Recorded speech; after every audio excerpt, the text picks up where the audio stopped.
Hey Sagittarius, welcome back to my channel. I'm going to be doing a reading for you guys for the first 2 weeks of September. This is not a love reading. I know I usually do that kind of stuff. It's just a basic spiritual reading, okay? So if love messages come through, then obviously I'll address them, but that's not going to be my focus. I just wanted to kind of switch things up.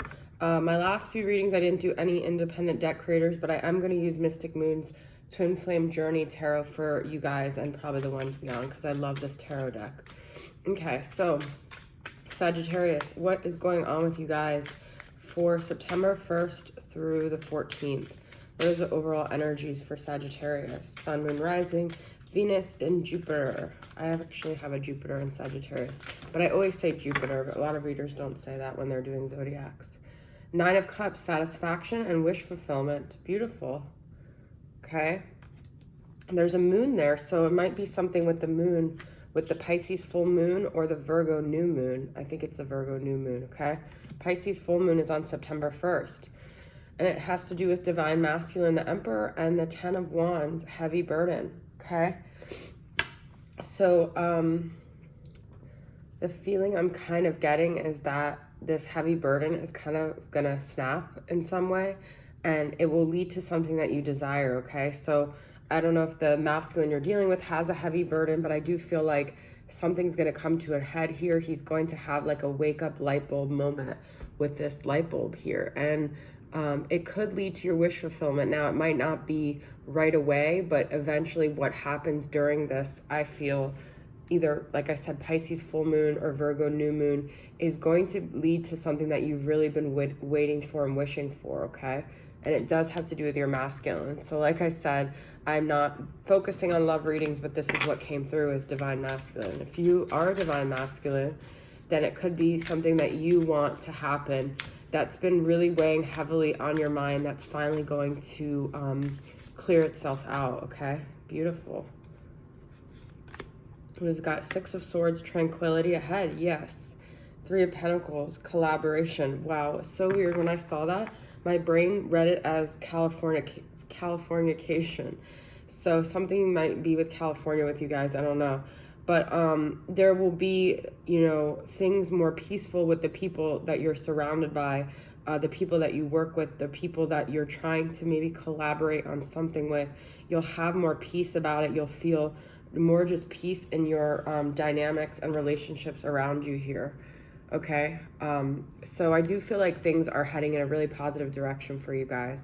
And maybe if you haven't started collaborating, maybe this peaceful state you're in is going to bring you to a time that is more conducive for collaboration.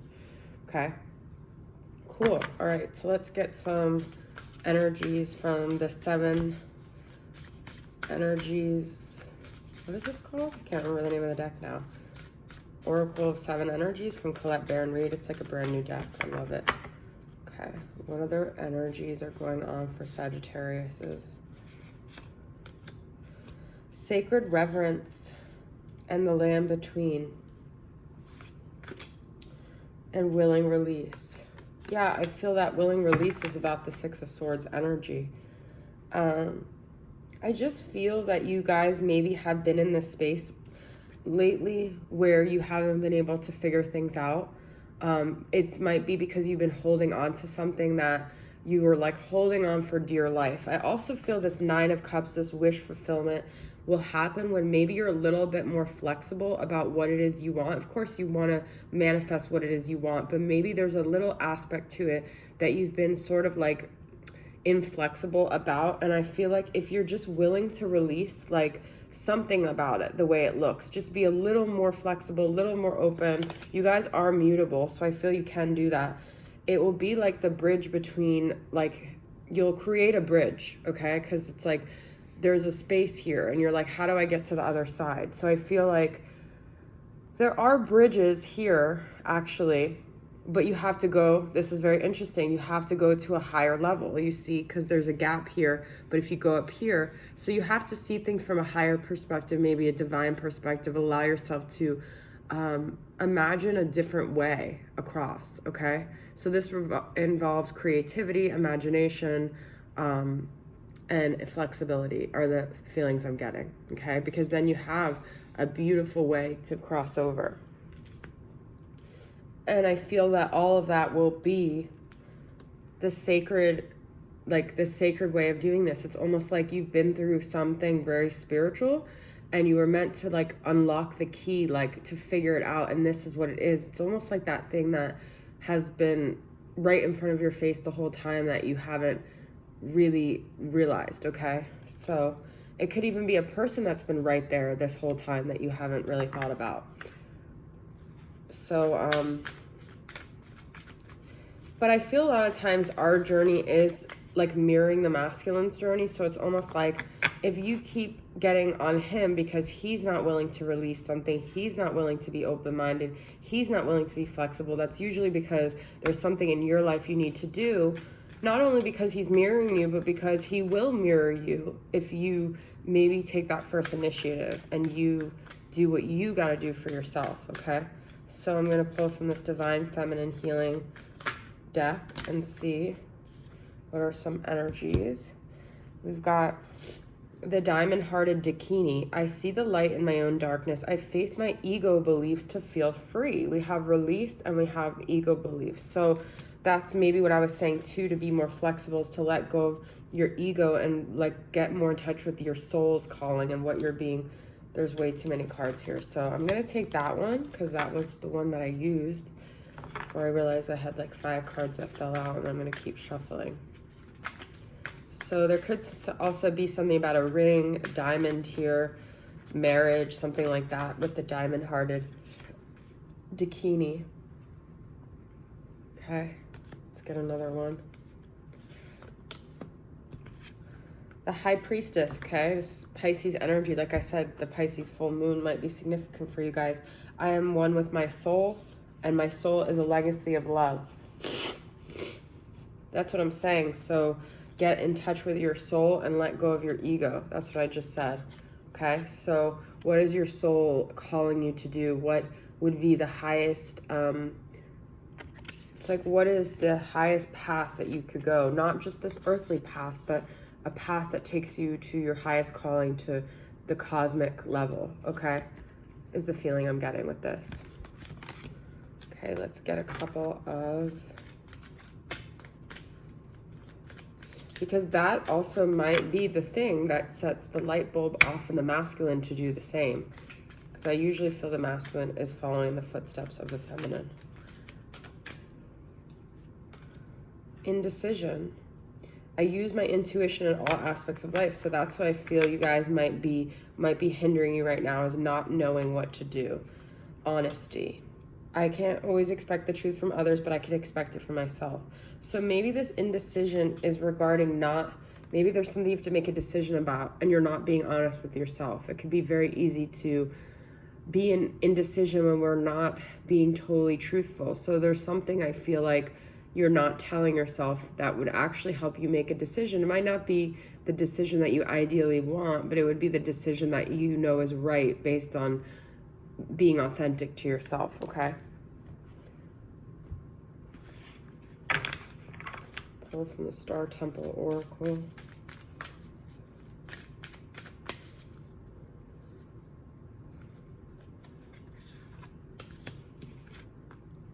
Father of the Sky, I release the weight of the world from my shoulders. Wow, you guys, this is crazy because we have another masculine energy, Father of the Sky. Now, to me, I feel this could be an air sign because it's usually that sky is the air. So it's Gemini, Libra, Aquarius, masculine in your life, okay?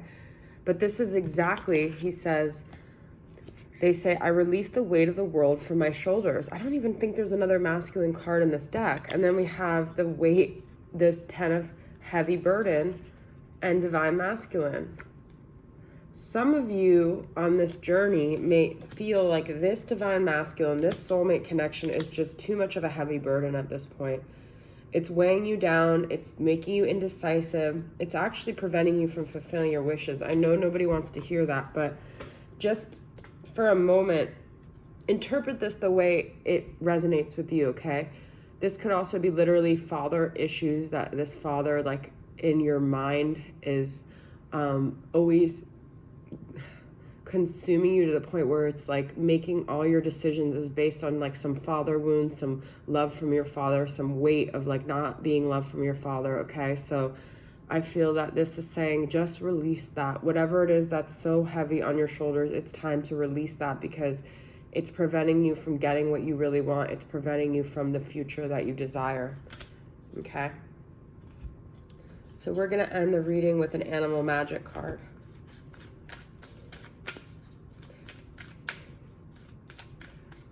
What is the animal that you are embodying for these first 2 weeks of September?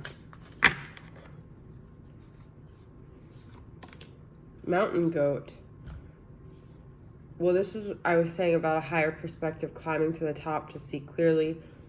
I also obviously think this is like a Capricorn energy, but let's see what it says. Goats are very perseverant, okay? They're also very patient. They climb these mountains and they overcome obstacles, and they're strong and stable and sturdy, no matter. Persistence. I visualize a clear path to my goal. The mountain goat can scramble up sheer cliff faces without hesitation, picking its way up nimbly. No challenge is too great for Mother Nature's rock-climbing daredevil. The sure-footed mountain goat tells us that when life puts an obstacle in our path, we must conquer our fear and climb over it, not turn around and retreat. Always look ahead, but not so far behind that you lose your footing or become discouraged. Make visualization part of the strategy reaching your goals. What does it look like when you attain this? How does it feel like when you get there? Remember that the universe always has your back, so don't fear the unknown. Keep striving one step at a time until you are past whatever was holding you down. Watch your step, and with persistence, no obstacle will be too great. Climb, climb, climb. So I feel this is a pretty solid, consistent message throughout this whole thing, is just, as decisions, taking, keep on going no matter what's in your way, okay? Finding a solution, knowing that what you want is going to happen, and not letting heavy burdens discourage you from getting there, all right? So that's your reading, Sagittarius. I hope it resonated with you guys. Thanks so much for tuning in. I'll see you guys next time. Bye.